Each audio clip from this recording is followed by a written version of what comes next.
we'll move to question time. Senator Birmingham. Thanks, President. My question is to the Minister representing the Prime Minister, Senator Wong. Minister, it's been revealed that the Albanese government is now presiding over the longest household recession in recorded Australian history. 1 year into the Albanese government, GDP per capita began going backwards and has continued to do so for the past 6 quarters, in a trend that exceeds any period in the past 50 years and one which economists agree will likely continue. There are warning signs all across the economy. Business insolvencies are breaking GFC records, productivity is stagnating, and now this new analysis shows a 1.6% fall in GDP per capita since December 2022, with real disposable incomes crashing by 9% since March 2022. Only a few months ago, the Prime Minister was posting memes describing the government's budget as so good. Don't these figures demonstrate that Labor's self-congratulatory rhetoric is not only unwelcome but untrue, and your economic management is far from so good? Thank you, Senator Birmingham. Minister Wong. Thank you, Senator Birmingham. I thank you for the question and take the interjection from Senator Ayres. It's good that it's a question on the economy, because that's certainly what we are focused on. That's what we are focused on. And that is why you have seen, under this government, a focus on making sure we get wages moving again, a focus on making sure we deliver assistance to households and to families and to small businesses for energy. It's why we are focused on strengthening Medicare, and it's why we are focused on doing what we can to help Australians with their cost of living challenges. Now, we understand people are doing it tough. People are finding it hard to make ends meet. People are finding it hard to pay bills, which is why we, on this side, supported increases in wages. And I remember being in this chamber and listening to Senator Cash and Senator Hume tell everybody why wage rises were the worst possible thing. That's right. The worst possible thing. And I think we know throughout Australia which party is the party that supports higher wages, which party is the party that supports increases to the minimum wage, which party is the party that thinks that low wages are good for the economy. And so, Senator Birmingham, you can come in here and talk about the situation that Australians are facing, but you should be upfront with them that you actually want them to earn less. You actually want them to earn less. The Liberal, the coalition policy prescription is to make sure people work harder and earn less. Yeah, that is what the Liberal policy prescription is, and they should be upfront about that. And the Liberal policy prescription is also in relation to higher energy costs that the government should not provide assistance. That is the Liberal and Mr Dutton's policy position. Thank you, Minister Wong. Senator Birmingham, first supplementary. Thanks, President. Given this household recession that started under your government is the worst experienced in our lifetimes, what mistakes does the Albanese government take responsibility for in driving Australia into recession? Thank you, Senator Birmingham. Minister Wong. Well, first, the only party that is cheering and barracking for Australia to go into recession are those opposite. Working people don't want a recession. Small business doesn't want a recession. Big business doesn't want a recession. Consumers don't want a recession. But I tell you what, the coalition sure does, don't they? They're in here barracking for a recession as hard as they can.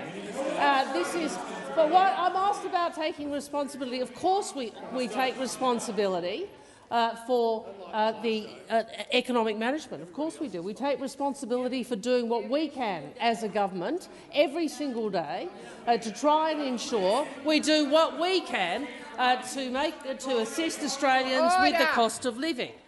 This is what this government does. We continue to try and work to provide assistance to Australians, to provide bulk billing, to strengthen Medicare, to lift wages, and to fight inflation. Thank you, Minister. The time for responding has expired. Senator Birmingham, second supplementary. Well, President, last year the Prime Minister stated that as Prime Minister I always take responsibility for the decisions I have taken, and in 2022 he famously proclaimed that I won't blame someone else, I'll accept responsibility. Minister, what responsibility in terms of policies and how they are failing Australians and driving Australia deeper into a household recession, the longest on record, does the Prime Minister take, and what is he going to do to get Australians out of this record-long household recession? Thank you, Senator Birmingham. Minister Wong. Well, first thing is we were going to keep working to lift wages, unlike you. Unlike you. We'll keep working to bring down costs, unlike you. Unlike you. We'll keep working to strengthen Medicare, unlike you. Unlike you. And we will keep building more homes, unlike you and unlike you. That is what we will do. And what I would say to those opposite who come in here and talk about cost of living, you should be upfront with the Australian people and look them in the eye and say, we want you to earn less, because that is your policy. We want you to earn less. We know out of the mouths of the Shadow Finance Minister a wage rise would be absolutely the wrong thing to do. That's what she said. I mean, the reality is there is one party that is advocating for increasing wages, that is advocating and delivering more bulk billing, that is working on more houses for Australia, and that is not saying we will cut the budget. You, on those opposite, want lower wages. Minister Wong. Lower wages. Thank you, Minister. The time for answering has expired. Senators, it is not okay to yell louder than the minister, who has her microphone on. Senator Stewart. Thank you, President. My question is to the Minister representing the Minister for Housing and Homelessness, Senator Farrell. Australians are doing it tough right now, and housing is a big part of that story. After a decade of neglect from the Liberals and Nationals, Australians are facing long queues for rentals and enormous first home deposits. What is the Albanese Labor government doing to get more Australians into home ownership through the Help to Buy scheme, including in my home state of Victoria? Great question. Thank you, Senator Stewart. Minister Farrell. Thank you, President, and thank you, Senator Stewart, for that question and the great work that you do for the people of Victoria. And I know that thousands of people in Victoria who stand to benefit from the Help to Buy scheme will be keen to hear the answer to this question. For 40,000 people across Australia, a door to home ownership has opened today. If you're a low or middle-income Australian looking to get into home ownership, the help it does. It's going to help to buy scheme will give you that opportunity. We've got a generation of low and middle-income young people who are stuck in rent traps. They're angry, they're frustrated, they feel genuine despair that home ownership may never happen for them. They've seen the dream of home ownership slip away from their grasp. Our Help to Buy legislation will help change this. With legislation up from the government, Help to Buy means a smaller mortgage and a smaller deposit, to help eligible Aussies get onto the housing ladder. This is the kind of work that will only ever be delivered by good Labor governments. Because only Labor has an ambitious, extensive agenda when it comes to housing, make it easier to build, to rent and to buy.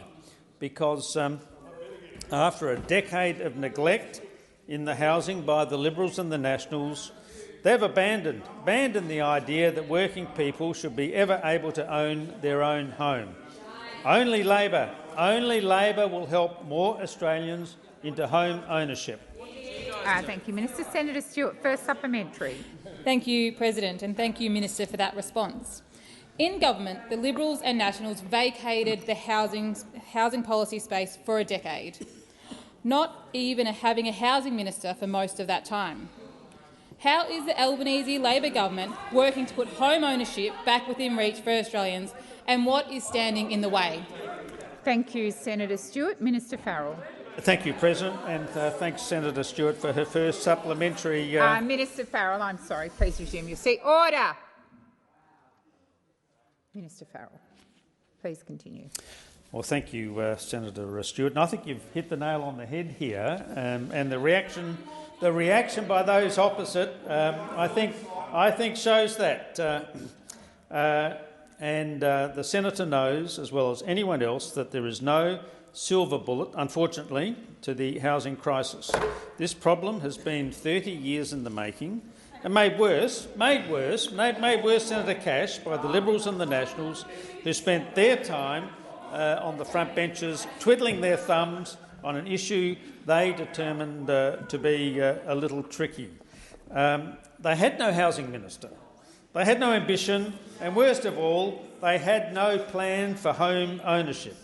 The result is that Australia has been left with a housing shortage, and that's why the Albanese Labor government has a housing plan investing $32 billion to build 1.2 million new homes. Has expired. Senator Stewart, second supplementary. Thank you, President. Today, the Albanese Labor government secured passage of the Help to Buy bill in the Senate.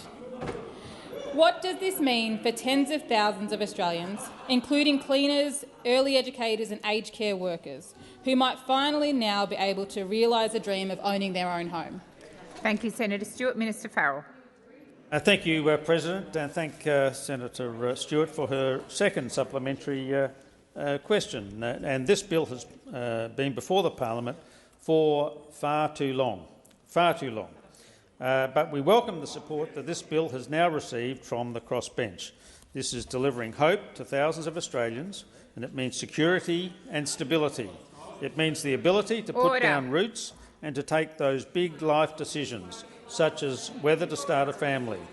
This Labor government is turning promises into progress, delivering every day, delivering for every generation, delivering for every Australian. The Liberals just get in the way. Being arrogant gets you nowhere. Being reckless builds nothing. It's the Labor government that gets things done. Thank you, Minister. Senator Hume. Thank you, Madam President. My question is to the Minister representing the Prime Minister, Senator Wong. Minister, having spent months patting yourselves on the back and giving yourselves credit for the last two budget surpluses, what responsibility does the Albanese government— Senator Hume, please resume your seat. Order on my right. Order, Senator Ayres. Senator Birmingham. Senator Gallagher. I remind senators, Senator Hume is entitled to put her question with silence from the chamber. Please continue, Senator Hume. Thank you, Madam President. Minister, having spent months patting yourselves on the back and giving yourselves credit for the last two budget surpluses, what responsibility does the Albanese government take for the reported record deterioration in government finances, the largest worsening of a budget outside a war or a pandemic? Or does Prime Minister Albanese only want to claim other people's successes while blaming others for his economic failures? Thank you, Senator Hume. Minister Wong. Thank you. Thank you, President, and thank you, Senator Hume, for the question.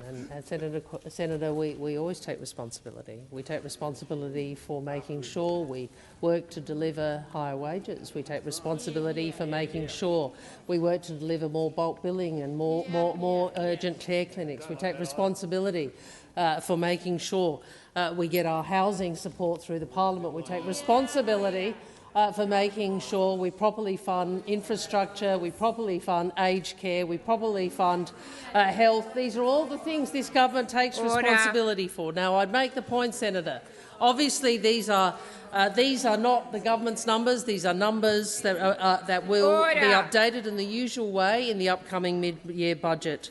But I would say that the Treasurer and the Finance Minister have been saying for some time that pressures on the budget are building, not easing.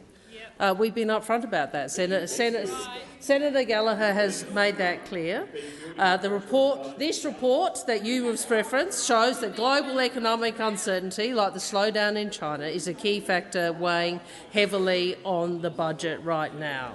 But I would say, Senator Hume, and you are one of the people I referenced in response to the last answer. It wasn't that long ago that you talked about the fact that real wage increases would be the worst thing for Australians. I'll repeat that. Senator Jane Hume claimed real wage increases would be the worst thing for Australians. And what I would say to you, Senator Hume, is we don't actually agree with your economic prescription. We don't actually agree with your economic prescription. They're your words, Senator. You take. Will you take responsibility for your words, Senator? You asked me if we take responsibility for our decisions, and we do. Will you take responsibility for your words and your policy? Thank you, Minister. Senator Hume, first supplementary. Minister, independent estimates are that this deterioration— Senator Hume, please resume your seat. Order across the chamber. Senator Hume, I'm going to invite you to begin again, and I'll ask that the clock be reset, and I expect there to be silence. Madam President, Minister, independent estimates are that this deterioration represents a $49.3 billion hit to the budget bottom line. This is the largest nominal contraction in the underlying cash balance on record outside of the pandemic. Will the Albanese government rule out making this budget blowout worse through ever-increasing bigger spending promises? Thank you, Senator Hume. Minister Wong. Well, Senator, I know that your policy is to cut $315 billion from the budget. Order. But we don't take the view that at a time when Australians are struggling, that what we should be doing is cutting health. We don't take the view that what we should be doing is putting downward pressure on wages. We don't take the view that we should be saying, no, we won't fund urgent care clinics. The problem is, Senator Hume, your policy prescription will do nothing other than make things harder for everyday Australians. That is the reality. Your policy prescription, Senator Hume, would make things harder. Please resume your seat. I'm surprised, Senator Hume. I demanded there be silence when you asked your question. I invited you to re-put your question and I restated the clock. I've called your side to order, and you in particular, and you've continued that interjection. That's rude and disorderly, and I expect you to listen in silence. Thank you. And Senator McGrath. Minister Wong. Thank you. There is no doubt about two things. First is the budget position that we inherited had hundreds of billions, deficits of 6 years of worth more than $300 billion, an average deficit of $50 billion. And under this government, we turned 2 of those big Liberal deficits into 2 substantial surpluses. The other truth is you want wages to be low. The time for answering has expired. Senator Hume, second supplementary. Thank you, Madam President. Economist Chris Richardson stated of Australia that we have not had good luck. We have not had good management, we have had good luck, and good luck is temporary. Haven't economists like Mr Richardson been right all along when they've called out Labor's record spending and productivity-destroying red tape and regulations for both weakening the economy while keeping inflation and interest rates higher for longer? Thank you, Senator Hume. Minister Wong. I have another quote from Deloitte which is of interest. The government still deserves credit. Most of the unexpected revenue which has flowed into federal coffers over the past 2 years has been saved rather than spent, and that has required fiscal discipline. You don't like that quote. You don't like my Minister quote Wong, of you. You don't like this Minister quote. Wong, please resume your seat. I will come to you, Senator Hume. I want there to be order across the chamber. Senator Hume. Point of order, Madam President, on relevance. I quoted Mr Richardson, not Deloitte. Just quoting somebody randomly back to me isn't appropriate. If I could draw you back to the purpose of the question. Thank you, Senator Hume. The minister is being relevant, and I'll ask her to continue.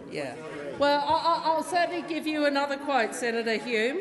Senator James Hume claimed real wage increases would be the worst thing for Australians, and I'll add this: adding more rights for workers, is something that is just part of a normal working relationship is unreasonable. More rights for workers is unreasonable. Minister Wong. Minister Wong. Senator Watt. Yes, I'm just wanting there to be— Senator Hume, I haven't called you yet. I'm trying to get order in the chamber. Senator Hume. On relevance, Madam President, I quoted Mr Richardson. I didn't ask for a quote on my— and if you are going to quote me, please do so accurately. Don't just make stuff up. Your seat. Order. Your question went to broad economics. That is what the minister is responding to. Minister Wong, please continue. Well, Senator Hume, what I'd say to the opposition again— Order. Order. Minister Wong, please continue. Senator Hume, through you, President, what I'd say to Senator Hume and the opposition, if their version of good decision-making is $315 billion worth of cuts out of the federal budget, if their version of good decision-making is not giving every Australian a tax cut, if their version of good decision-making is to oppose wage increases, then I think. Thank you, Minister. Senator Faruqi. Thank you, President. My question is to Minister Wong. In issuing arrest warrants against Benjamin Netanyahu and his former defence minister, the International Criminal Court noted that each bears criminal responsibility for the war crime of starvation as a method of warfare, and the crimes against humanity of murder, persecution and other inhumane acts. Countries around the world have indicated they would arrest Benjamin Netanyahu if he sets foot in their territory, in compliance with this arrest warrant. These countries include Canada, the Netherlands, Belgium, Denmark, Norway, Finland, Ireland, Switzerland, Slovenia, Spain and Portugal, many of which are countries you often refer to as like-minded. Minister, will you join these like-minded countries and explicitly say here today that authorities here will arrest Benjamin Netanyahu if he dares set foot on this land? Thank you, Senator Faruqi. Minister Wong. Through you, President, I answered almost precisely the same question, but from the other perspective, asked by the Shadow Attorney-General yesterday, Senator Cash. and I would refer you, Senator Faruqi, to that answer.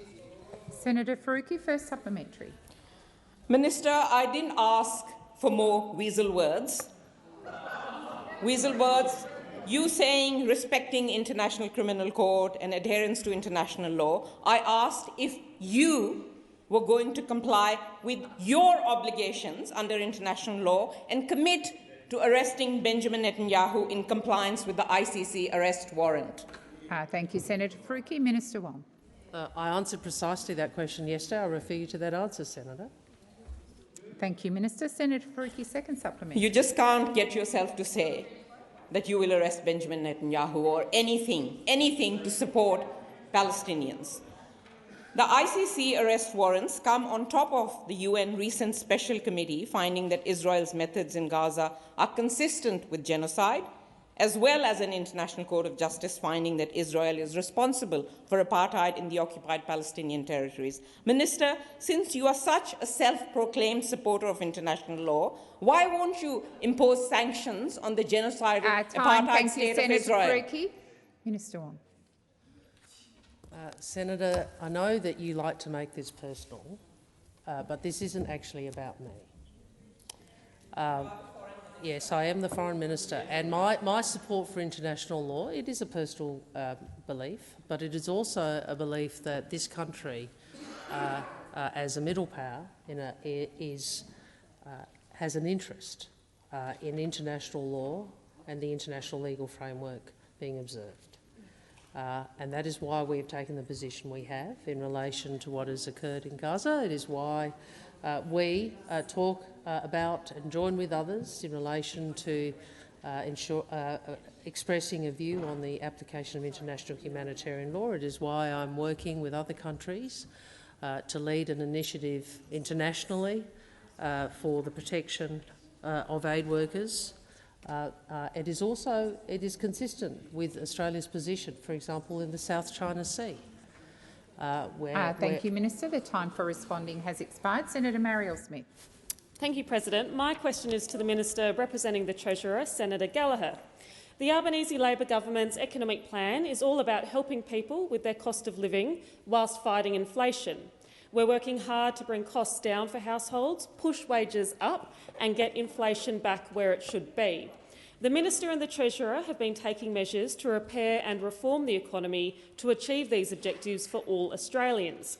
What steps has the government taken to support the economy after a decade of neglect under the Liberals and Nationals? Thank you, Senator Smith. Minister Gallagher. Thank you very much, President, and I thank Senator Smith for that excellent question. And I can update the chamber on all of the steps we've been taking to get the budget in much better shape, to make sure that we can invest in those key essential services that Australians value, like Medicare and aged care and the NDIS.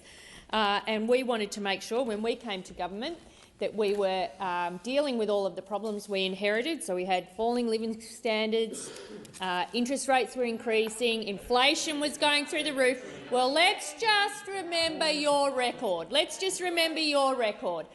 10 years of failing to deal with any of the big policy challenges like energy. Remember that, Senator Birmingham?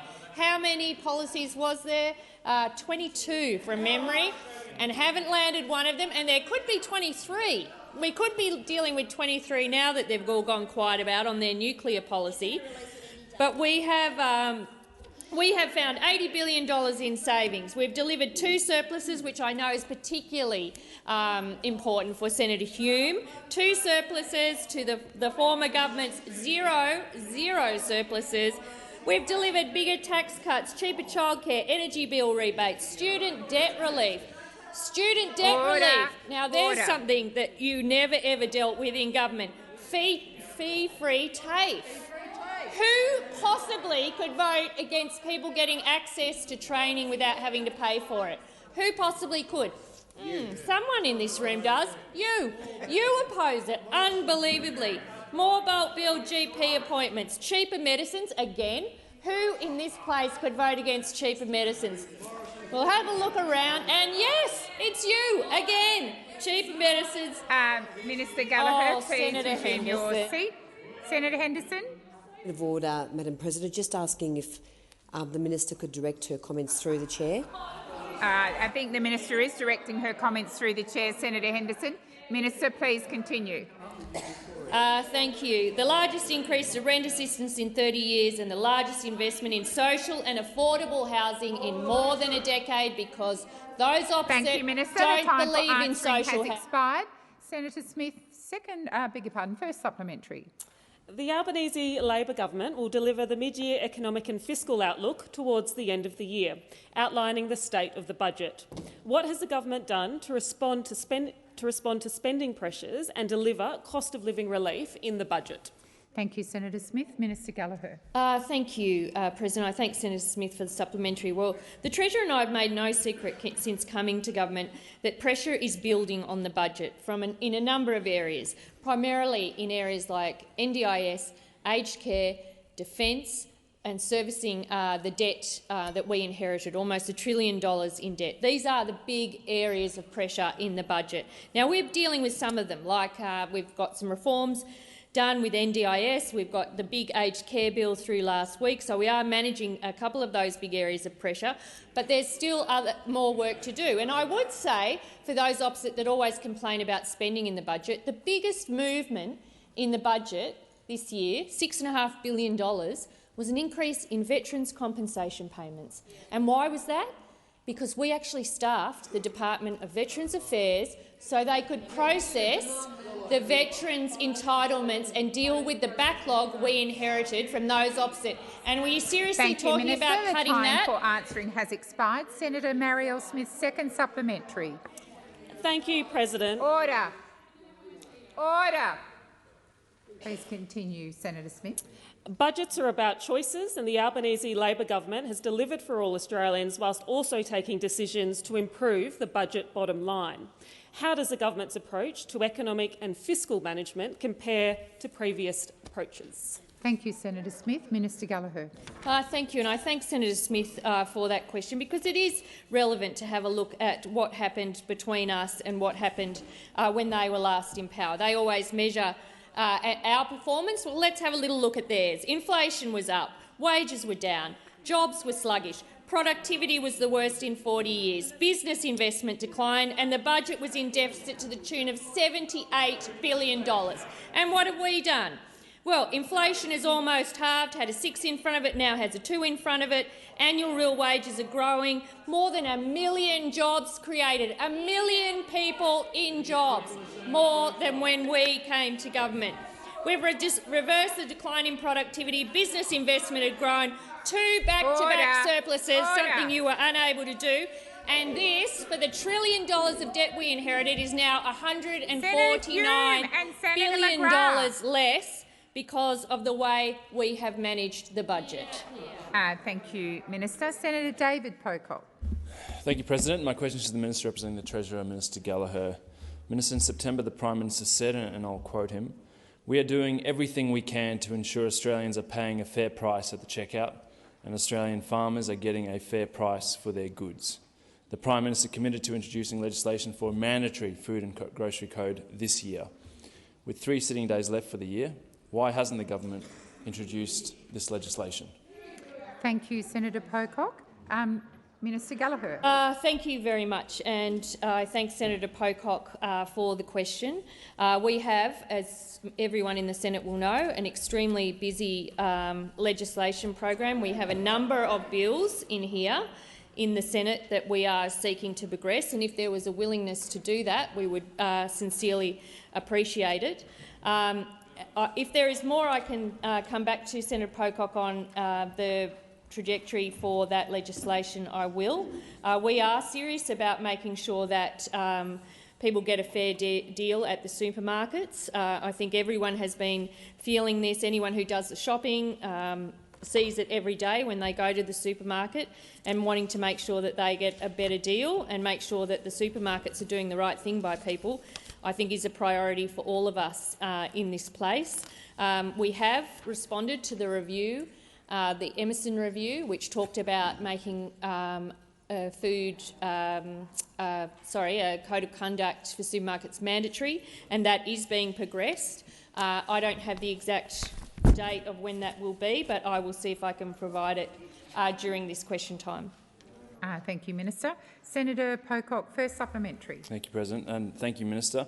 I'm certainly hearing concerns from Australians that they feel like they're getting fleeced every time they go through the checkout, and we have this firm commitment from the Prime Minister of Australia that the mandatory grocery code will be introduced this year, 2.5 days left this year.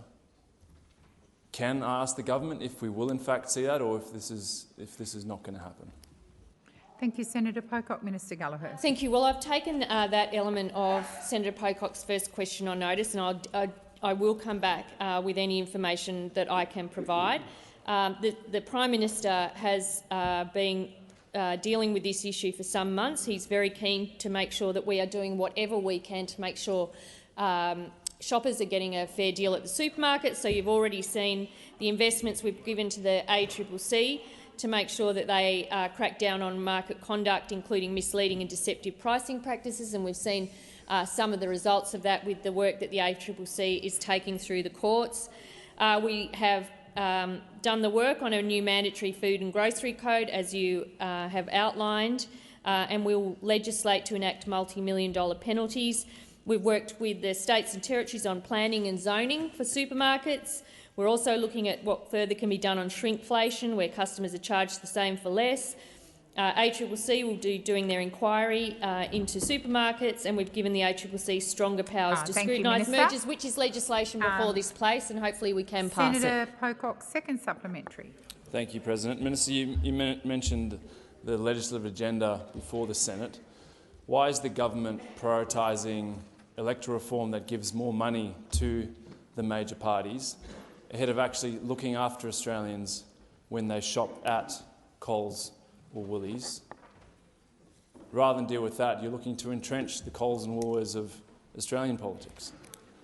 Thank you, Senator Pocock. Minister Gallagher. I don't accept your analysis of the electoral reform, but I would also say that I've outlined a lot of things we're doing on supermarkets to make sure consumers are getting a better deal that doesn't require legislation. And in response to your question about legislation, we have legislation before the parliament that deals with a future made in Australia. We've got a whole raft of legislation around Treasury bills. We've got a whole raft of legislation about the Universities Accord and lowering HECS debt. I know, Senator Henderson. We know you don't like university students or TAFE students. Order. We know you want them to pay more. We've got legislation before the parliament in a whole range of areas, in midwives, in Minister school Gallagher, funding. please resume your seat. Senator Wong. Point of order, Chair. Senator Henderson demanded that the minister speak through you because she didn't like someone talking at her, and now she's interjecting without drawing breath. So, you know, thank you, Minister Wong. I have called you, Senator Henderson. I've called the Senate to order and I've called Senator Henderson. I've called Senator Henderson. I've called you. Order. Minister, please continue. Thank you. And Senator Pocock, just to come back on your further question, regulations to make the new mandatory food and grocery code of conduct will be made this year. Minister Gallagher, please resume your seat. Minister Wong. Withdraw that. Thank she you. just swore at the minister. She has to withdraw it. Oh, you don't think it's a swear word? Okay, Minister Wong. Minister Wong, please. Minister Wong. Minister Wong, I intend to deal with the matter if you resume your seat. Order. Senator Henderson, I didn't... Order! Senator Henderson, I didn't hear your remarks, but I am inviting you, if you did make a remark, to please withdraw it in the interests of the chamber. Just a point of order. The minister was impugning motive. Senator Henderson, that is not a point of order. Senator Henderson, resume your seat. Senator Henderson, resume your seat. Order. I'll say it again, Senator Henderson. That Minister Wong has stood on a point of order. I've asked you to withdraw. I've also indicated to you that I did not hear the comment, but in the interest of the chamber, I'm asking you to withdraw. Madam President, I withdraw. Thank you. Minister Gallagher. Oh, such paddock language. I'm shocked. The regulations to make the new mandatory food and grocery conduct will be made this year, with the code commencing into force from the 1st of April 2025. So thank you, Minister. Thank you, Minister. Senator Tyrrell. Thank you, President. My question is for the Minister representing the Minister for Infrastructure, Senator McCarthy. In July this year, the mayors of King Island and Flinders... Senator Wong and I think Senator Ruston. I'm having trouble hearing Senator Tyrrell. Senator Tyrrell, I'm going to ask for the clock to be reset and for you to be able to start your question again. Thank you, President. Please begin again. My question is for the Minister representing the Minister for Infrastructure, Senator McCarthy. In July this year, the mayors of King Island and Flinders Island came to Canberra to lobby Labor for a review of the Tasmanian Freight Equalisation Scheme. Residents on both islands are paying through the nose for groceries and farmers are on the brink. This is because of high freight costs and a scheme that hasn't been updated in decades. Labor members promised the mayors that a review of the scheme, specifically for the islands, would take place. Minister, can you tell me what's happening with this review? Thank you, Senator Tyrrell. Minister McCarthy. Thank you, President, and I thank Senator Tyrrell for the question. In terms of that particular review, Senator Tyrrell, I will need to seek some further advice to see where that is up to. But I am conscious that when all the mayors came here, Madam President, in June, July this year, it was really good to have the mayors, especially those from Tasmania, here to see us, but even the mayors from right across Australia. And I'd like to certainly remind the Senate that it is this government, the Labor government, that actually invited local government back to Canberra. For 10 years we did not see the local government represented here, and it was the Albanese Labor government, that brought the third tier of the democratic system of Australia back to this parliament. So I think it's an important question by Senator Tyrrell. And in fact, like all things that we're doing for Tasmania, Madam President, and I just wanted to add this to Senator Tyrrell's question, we are saving Tasmanians over $24.6 million, thanks to Labor's cheaper medicines, including over $5.4 million saved in Braddon alone. And we're delivering free TAFE. 3,255 Tasmanian students enrolled in a fee-free TAFE place in 2023 alone. I mean, don't you want to hear about Tasmania, Senator Duniam? I thought, you know, coming from Tasmania, you would like to hear it. You know, I thought you'd be interested in hearing all of these things about Tasmania. You know, helping more people in regional Australia into home ownership. Minister McCarthy, please resume your seat. Senator McGrath, I have almost any time a minister's been on their feet today, I've had to call you to order. Obviously, you're keen to make a contribution.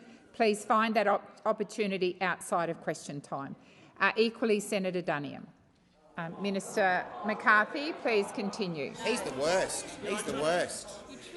And, you know, Senator Duniam, you know, we've opened 4 Medicare urgent care clinics in Tasmania. Senator well, Duniam, he order. did interrupt, he did interject, and I figured being a Tasmanian senator, you'd love to hear those things. Thank you, Minister. Senator Tyrrell, first supplementary. Thank you, President. Thanks for inviting local government back then. The Tasmanian Freight Equalisation Scheme review team was supposed to visit Flinders Island in September, but the trip was cancelled and the Mayor hasn't heard anything since. No one's called either the King Island or Flinders mayors to explain what's happening with the review that was promised. Why isn't...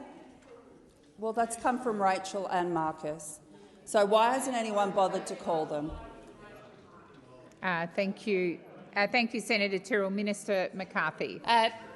Senator Tyrrell, I will certainly take that on notice for you if you like, and certainly reach out to those mayors in Tasmania and let them know that we have heard their call through you, but they will be hearing from our government. Thank you, Minister. Senator Tyrrell, second supplementary. Thank you, President. The Tasmanian Freight Equalisation Scheme is a major issue for Tasmania, especially for King and Flinders Islands. It's why the cost of living is so high on those islands, and it's why the mayors advocated so passionately for a review. Does this broken promise and lack of communication show how little Labor cares about fixing the Tasmanian Freight Equalisation Scheme? Thank you, Senator Tyrrell. Minister McCarthy. Thank you, President. Well, could I just certainly correct the senator on that? That is not the case in terms of the Albanese Labor government. We are here in terms of supporting our local governments across the country, and I have said to Senator Tyrrell that I will take that question on notice, and I certainly do reject outright that we are not helping in this instance, Senator Tyrrell, and I will come back to you on those questions. Senator Ruston, order. Senator Lambie, first up. Senator Lambie. Thank you. My question is to the Minister representing the Minister for Industry and Science, Minister Farrell. The Whyalla Steelworks is one of 2 steelworks left in Australia, which makes the troubles it's facing as part of the GFG alliance not just local, they're national. Both the South Australian federal government have uttered possibilities of supporting an electric arc furnace upgrade for the facility so it can be a modern green steel manufacturing facility. But progress seems to be obstructed by the financial woes of the steelworks owner, Mr Gupta. What are the government's plans to move the steelworks and the town beyond the unfulfilled promises of Mr Gupta and the Groundhog Day they are trapped in? Thank you, Senator Lambie. Minister Farrell. Thank you, President, and thank you, Senator Lambie, for that question about the great town of Whyalla. Not wiped out. No, never got wiped out. Never did. You might be interested, Senator Lambie. My family, parts of my family moved from Blora in the mid-north to Whyalla in the 1960s. Which generation? And order. And I regularly go back to the town to meet my cousins who still live up there. In fact, I was driving back from my vineyard. Just outside of Auburn in South Australia. Listen to this. And what did I see? I saw a massive billboard of Senator Lambie with Senator Rex Patrick. Now, can I say this, Senator Lambie? Minister Farrell, please resume your seat. Senator McGrath. A point of order on relevance. I'm reluctant to interrupt the minister's reminiscences of his recent holiday, but I don't think the minister's being anything relevant close to answering Senator Lambie's question. Thank you, Senator McGrath, and I will draw the minister back to the question. Minister. Now, can I say this, Senator Lambie? The state government and the terrific state government in South Australia and the federal government will do a damn sight more than any other group in this parliament to ensure. Minister Farrell, please resume your seat. Senator Lambie. I'm sorry, Madam President, but I don't need a golden book here. What I want to know is what does the government plan to move the steelworks in town beyond the unfulfilled promises? What do you have up your sleeve to help them? Thank you, Senator Lambie, that you reference the state and federal governments, which the minister was referring to. I have directed him back to the question, but he was being relevant to your question. I'll continue to listen. Thank you, Minister. The state and the federal government will work together to ensure that those fine workers, those members of the Australian Workers Union who work in the steel mill up there, continue to provide Australia with the best quality steel in this country, and we'll continue to support this town, these workers, and I'd hate to think, Senator Lambie, that thank you, Minister. The time for answering has expired. Senator Lambie, first supplementary. Thank you, Madam President. It's great to see they're all about the green energy over here. On the 25th of September, South Australian Premier Peter Malinauskas told Parliament, and I quote, "We have the magnetite, we have the renewable energy, we have a steelworks and we have a port. If we bring those things together, we can produce green iron, which apparently you guys want to do." So it seems what's missing is the will. Minister, are the Commonwealth and South Australian governments working together to retain this sovereign capability? Thank you, Senator Lambie. Minister Farrell. Thank you, President. Thank Senator Lambie for her first supplementary question. Well, just from the statement that you read out from that very fine Premier Malinauskas, I would have thought it was transparent. Look, I don't want to. They're already attacking me for my reminiscences. I won't answer that. Already. Minister Farrell, please resume your seat. Senator Lambie. Thank you, Madam President. We're now halfway through, and all I want to know is, are the Commonwealth Australian governments working together to retain this sovereign capability? Senator Lambie, stop. When you stand, you need to tell me why you're standing. I presume you're on a point of order. I'll remind the Minister of your question. Minister Farrell. Thank you, President. Look, we have a deep interest as a federal government, and as you've just read out, a deep interest as a state Labor government, ensuring that these fantastic workers who go in there every day to that steel mill — I'm not sure if you've been up there to have a look at it, Senator Lambie, but it's a beautiful thing. It's a beautiful thing to see that steel being pumped out of that steel mill. You can thank rest you, Minister. assured the time for that answering has expired. Senator Lambie, second supplementary.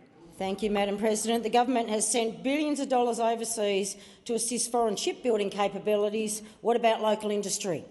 Will the government guarantee the people of Whyalla that, no matter what happens, the steelworks is part of Australia's manufacturing future and that will be transformed into the modern green steel manufacturing facility required for our industrial future? Thank you, Senator Lambie. Minister Farrell. Thank you, President, and thank Senator Lambie for her second supplementary question. I'd hate to think, Senator Lambie, that you'd be seeking to exploit the problems of the Gupta Company in Whyalla for some political advantage, either for your new party running in South Australia or for Mr. Rex Patrick. But can I reiterate? Can I reiterate? Can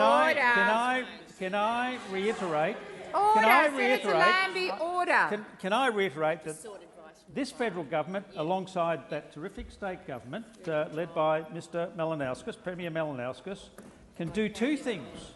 We can ensure that steel is continued to be made in Australia, and we can build ships in Osborne in South Australia with technology and with agreements with the United States and the United Kingdom. We can thank you, Minister. The time for answering has expired. Senator Darmanin. Thank you. My question is to the Minister representing the Minister for Communications, Senator McAllister. Parents I'm hearing from are all too aware about the rising cost of social media on the mental health and oftentimes physical health of our young people. What harms are young people facing online, and how will the Albanese Labor government's online safety bill help to better protect them from these harms? Thank you, Senator Darmanin. Minister McAllister. Thanks, President. And Senator, I am not surprised that you are hearing concerns from parents, because more than half of Australian parents and carers say that social media is their number one issue of concern. Now, I know that there are some members of the opposition who go out of their way to avoid listening to experts. Not all, but some, and I would encourage them just to make an exception and listen to the research on this. A recent Australian study found Australian girls who use social media more than 2 hours a day were particularly at risk of depression and reduced well-being. It replicates what we are seeing overseas. A pre-COVID study in England found that using social media more than 3 times a day was a strong predictor for poor mental health and well-being in 13 to 16-year-olds. A longitudinal study of more than 6,000 young Americans found that using social media more than 3 hours a day doubled the risk for those not listening, of 12 to 15-year-olds experiencing negative mental health outcomes like symptoms of depression and anxiety. Parents know that social media can be a tool for connection, and nobody wants to disrupt that. But it does also pose risks. It poses risks and threats, particularly for young people. And unlike the Greens, unlike quite a few, it seems, on the opposition benches, this government thinks that it's time to face up to that challenge. Thank you, Minister. Senator Dahnemann, first supplementary. In June, Mr Dutton committed a Liberal and Nationals government to introduce an age limit, telling News Corp the time for relying on social media companies to enforce age limits was over. Mr Dutton said, and I quote, "They don't do it, they never have, and we have no faith in them to do so in the future." Today, we have seen members of the Liberals and Nationals break ranks and argue publicly that the passage of this crucial bill should be delayed. Why is it important for the parents and young people of Australia that this bill is supported by the Parliament? The time for asking has expired. Minister McAllister. Thanks, President. Well, as I said, I do understand that there are some members of the opposition who don't care what experts have to say, but they could listen. They might want to listen to the Leader of the Opposition himself. So just 2 weeks ago, Mr Dutton wrote on a Facebook post, "Platforms like Instagram, TikTok, Facebook and Snapchat are having a serious impact on children's development, their mental health and behaviour. Many parents are setting limits, but it is clear that more needs to be done." Mr Dutton goes on. He goes on to say this in comments to the Courier Mail. He says they're putting profit ahead of people, and I think it has to be addressed. I don't know any parents who have a different view. These companies have zero regard for consumers. They're the tobacco companies of the 1970s and the 1980s. Well, they're strong words, aren't they? They are strong words, but they are apparently not enough for the coalition backbench. Thank you, Minister. Senator Dahnemann. Senator Watt. Senator Dahnemann, second supplementary. Fairfax Papers reported this morning that doubts about the social media bill have expanded from Senators Canavan and Antic to more mainstream coalition MPs, setting up the meeting as a test of the opposition leader's authority. Why is it so important that this bill be supported, and why is it that only Labor can be trusted to deliver stable government in the best interests of Australian families? Thank you, Senator Dahnemann. Senator McAllister. Minister McAllister. Thanks, President. Well, Senator, curiously enough, the social media ban is actually just one of a handful of policies that the Leader of the Opposition has actually announced. He doesn't have very many, but this is one of them, and it would be surprising if he backed away from it. And just 2 weeks ago, he wrote on Facebook, "This legislation must be passed by Christmas to give parents the support that they need." But you are quite right, Senator Dahnemann. It is being reported that the Coalition Party Room is seeking to test his authority on this. And the concern, of course, is this, that wouldn't be the first time that Mr Dutton backflipped on a commitment that he had made. Right now, as we speak, he is blocking a bill to curb student visa numbers, and Australians can be forgiven for asking the question, if he's reckless enough to play politics on immigration, what else is it that he will not play politics with? Thank you, Minister. Senator Cash. Thank you. And my question is to the Minister representing the Prime Minister, Senator Wong. Today, The Guardian newspaper reported that the Attorney-General, Mark Dreyfus, pressured the independent National Security Legislation Monitor, Mr Jake Blight, to clarify a so-called ambiguity in a report handed down by his predecessor. Mr Blight then made the clarification. To be clear, the so-called ambiguity was a direct criticism of the Attorney-General. Mr Blight has confirmed that the Attorney-General's office and even the Attorney-General himself raised this so-called ambiguity with him. Does the Prime Minister think it is acceptable for the Attorney-General of Australia to pressure an independent statutory appointment to censor criticism of a government minister? Thank you, Senator Cash. Minister Wong. Senator, through you, President. Senator, I don't agree with your assertions about what Mr Dreyfus did, and I think that the report speaks for itself. But I'm asked, what a minister, particularly the Attorney-General, should do, and I'd say to you, Senator, well, ministers shouldn't be tipping off the media or have their office tip off the media before Senator police Cash. raids. Senator Cash. Ministers certainly shouldn't be having their office tip off the media before police raids, and ministers, people who seek to be ministers, also ought not be making comments about sensitive consular issues in a reckless and irresponsible way. So, Senator. Minister Wong, please resume your seat. Senator Cash, I've called you 3 times and you simply ignored me. You are being disrespectful and disorderly. You've asked your question. Equally, Senator Watt, the interjections across the chamber are also disorderly. Minister Wong, please continue. Thank you.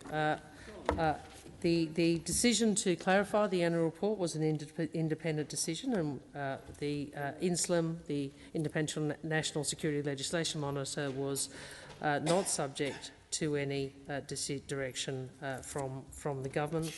I would make the point.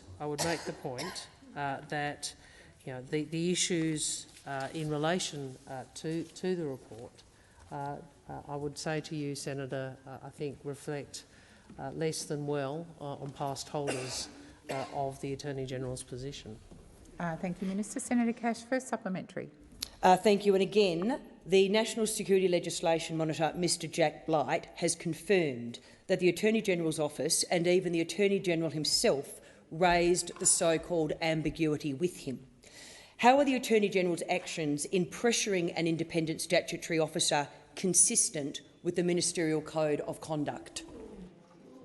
Thank you, Senator Cash. Minister Wong. Well, Senator, they are your words. They are your words. And, well, Senator, Cash, I'm you've answering asked the the question. They are your... Senator Cash, I did call you to order. You've asked your question. I expect that you will listen in silence. Minister Wong.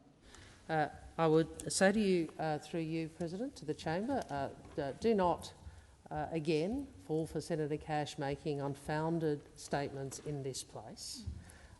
Those words, I do not believe, are an accurate reflection of what has occurred. I would also make the point that this matter in part deals with disclosure obligations to the court by the first law officer of Australia. I would make the point that despite an obligation to do so, the then government, your government, did not disclose the report known as the Corner Report to earlier proceedings. Mr Dreyfus took action as he needed to remedy that position. Senator Cash, second supplementary. Thank you. And again, to be clear, the so-called ambiguity being referred to was a direct criticism of the Attorney-General himself. And again, Mr Blight has confirmed that the Attorney-General's office and even the Attorney-General himself raised this so-called ambiguity with him. Has the Attorney-General compromised the independence of the Independent National Security Legislation Monitor with his actions? Thank you, Senator Cash. Minister Wong. Absolutely not. Thank you, Minister Wong. Senator Ciccone. Thanks very much, President, and Merry Christmas, everyone. My question is to the Minister, my good friend, the Minister for Employment and Workplace Relations, Senator Watt. Now, we know that tradies... He's a good mate. Now, in fact, everyone here is a good mate. We know that tradies, President, we know that tradies, warehouse workers, retail assistants, truckies and miners are essential to the Australian economy. Now, for a very long time, many of these workers in these fine industries have been on labour hire contracts and have been paid significantly less than their direct employees, often despite doing the same work, on the same rosters and even wearing the same uniforms. Now, Minister, how is the Albanese Labor government helping Australian workers earn more and keep more of what they earn, and how are the government's policies delivering a fair go for Australian workers? Thank you, Senator Ciccone. Minister Watt. Thank you, President, and thank you to my good friend Senator Ciccone. It's a great question on the issues that matter to all Australians, being their wages. Well, all year in Parliament, we've focused on the #1 issue facing Australians, being cost of living, and helping lift wages is a crucial part of that. The Albanese Labor government is deliberately trying to lift wages and create more jobs to help Australians deal with cost of living pressures. Workers in factories, warehouses, construction sites and on the shop floor are doing it tough right now, which is why this government is committed to improving their wages after 10 years of the Liberals deliberately keeping wages low. And one of the changes we've made to help working people is closing the labour hire loophole to make sure labour hire workers get a fair day's pay for a fair day's work. That is something the opposition continually opposed, both when they were in government and now in opposition. And I'm pleased to say that Metcash labour hire workers are the latest Australian workers to get the pay rise they deserve. At a warehouse operated by Metcash in South Australia, labour hire workers were required to attend the same meetings as direct employees, undertake the same training as direct employees, they worked the same rosters as direct employees and did the same duties as direct employees, but despite all of that, they were being paid up to $15,000 less per year than direct Metcash employees, and that all was allowed under the Coalition's laws.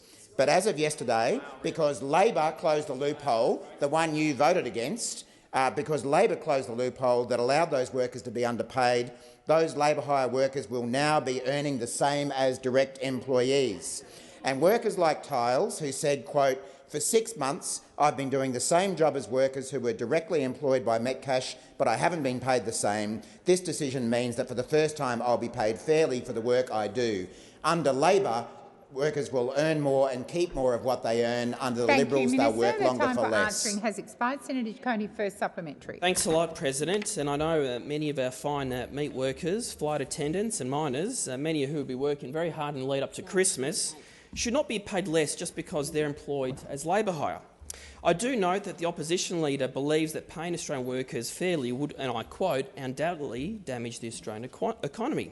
So how has the Albanese government's same job, same pay laws, Minister, help Australian workers get a fair day's pay for a fair day's work? Thank you, Senator. Minister Watt. Thanks, President, and thanks, Senator Ciccone. Well, paying workers who do the same work is not only fair, but it also delivers safer, more productive workplaces for everyone, and that includes ensuring that labour hire workers get paid the same as the direct employees they work alongside. In my home state of Queensland, meat workers are now seeing an extra 25% in their pay packets because of Labor's same job, same pay laws. And one labour hire worker, Lance, was doing the same job as his workmate, doing the same roster and wearing the same uniform as him, but was earning $500 a week less than him just because he was labour hire. Because of Labor's changes, they will now be paid the same. But all this is at risk from Mr Dutton and the Coalition and their reckless policies. And when Senator Hume, here she goes again, was asked if the Coalition will scrap same job, same pay on insiders in September, she said, "We will certainly have to consider it." And we know when the Coalition considers workplace laws, it is never to help workers earn more. Thank you, Minister. The time for answering has expired. Senator Ciccone, second supplementary. Thanks a lot again, President. Now, the Liberals and the Nationals have proudly said that those on the Coalition side of the chamber will always stand with the employers of Australia.